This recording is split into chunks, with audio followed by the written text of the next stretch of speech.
Thanks for watching ERi-TV, dear viewers. Welcome to our news broadcast. First, a quick look at the major headlines this evening.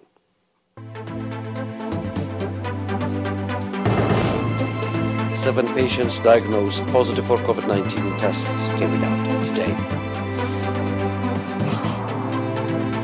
Diaspora Eritreans commemorate Operation Funkal anniversary. Iran unveils locally upgraded missile defense systems. Afghan Central Bank says U.S. plan for frozen funds as injustice. Announcements from the Ministry of Health. 7 patients have been diagnosed positive for COVID-19 in tests carried out today at testing stations in the Central and Ansabar regions. Out of these, 1 patient is from testing station in Asmara, Central Region. 6 patients are from testing stations in Alabar'id, Habaro, and Hagaz, Ansabar Region.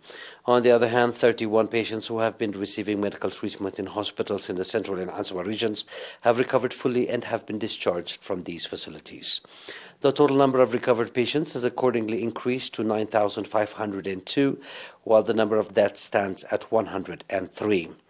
The total number of confirmed cases in the country to date has increased to 9,675. Ministry of Health, Asmara, 14 February 2022. Eritrean nationals in Khartoum and its environs, as well as in Riyadh and its environs, commemorated the 32nd anniversary of Operation Funkal with patriotic zeal.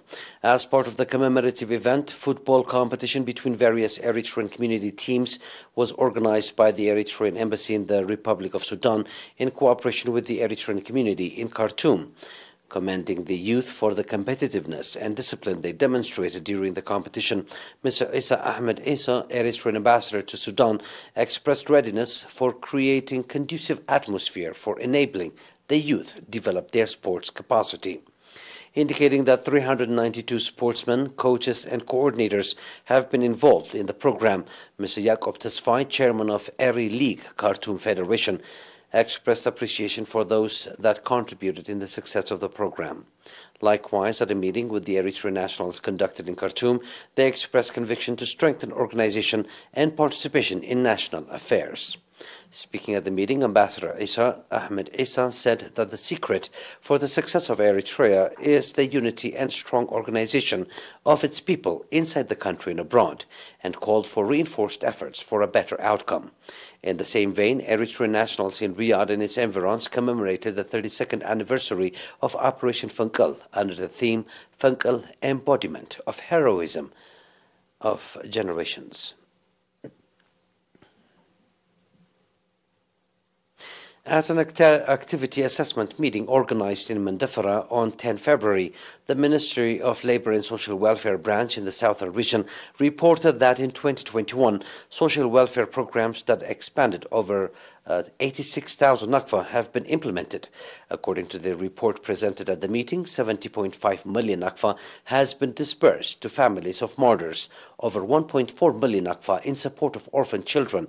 School material support has been extended to 831 disadvantaged students. Small-scale trade opportunity has been provided to 15 families of martyrs, and over 520,000 nakfa has been expended to 130 families of martyrs.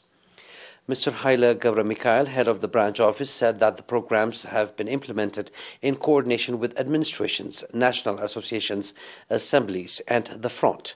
Speaking at the occasion, Ms. Lu'ul Gabrab, Minister of Labour and Social Welfare, called for integrated and sustainable awareness-raising activities to control crimes and offences being committed by juveniles and for strengthening community-based support to families of martyrs. Mr. Habta Abtesfatsian, governor of the Southern Region, on his part, expressed readiness of the regional administration to support the effort to ensure social justice.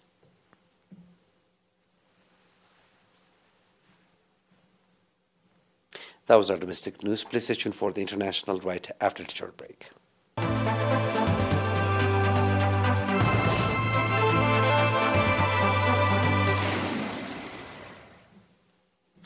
The Iranian armed forces have unveiled 10 locally upgraded missile defense systems and military products with high capabilities, which are able to engage and destroy enemy military equipment during ground combat operations.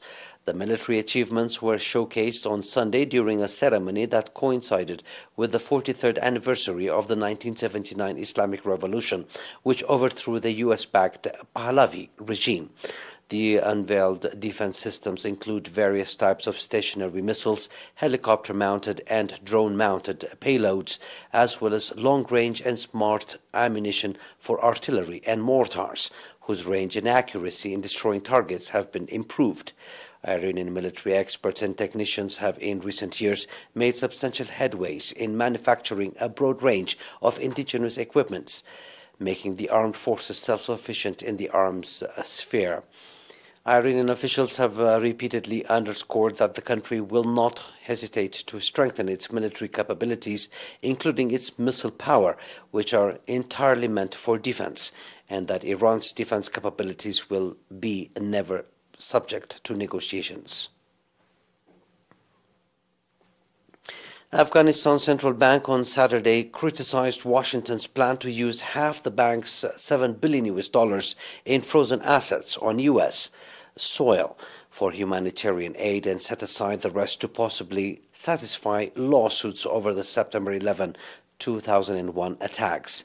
U.S. administration officials said on Friday they would work to ensure access to $3.5 billion of the assets would benefit the Afghan people amid calls for the money to be used to address a deepening economic crisis since the Taliban seized power last year. The other half of the funds would remain in the United States, subject to ongoing litigation targeting the Taliban, including by relatives of those who died in the September 11 attacks, the official said. The Afghanistan Bank, DAB, criticized the decision, saying its assets had been invested in the United States in line with international practices and belonged to the people of Afghanistan. The central bank funds have been frozen since the Taliban took over the country as foreign forces withdrew in August. The frozen funding, combined with sanctions and a drop-off development funding, have sent the country's economy into freefall, unleashing a humanitarian crisis.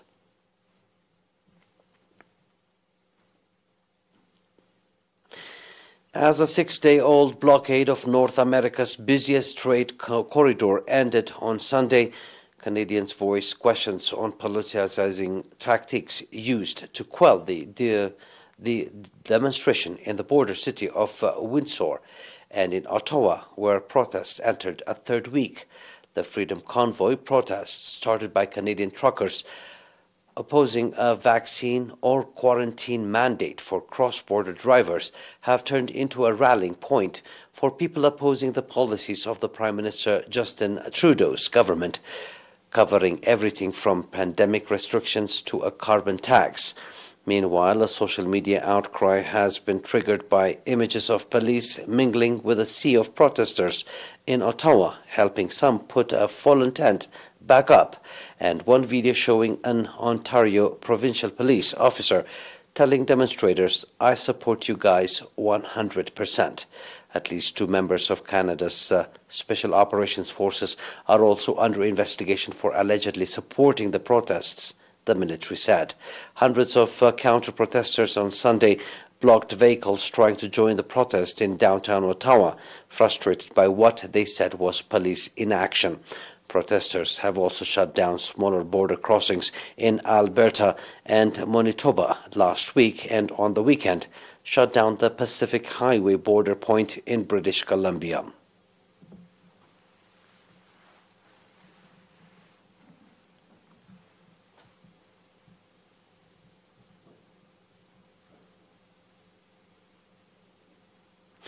Please stay tuned now for a recap of tonight's headlines.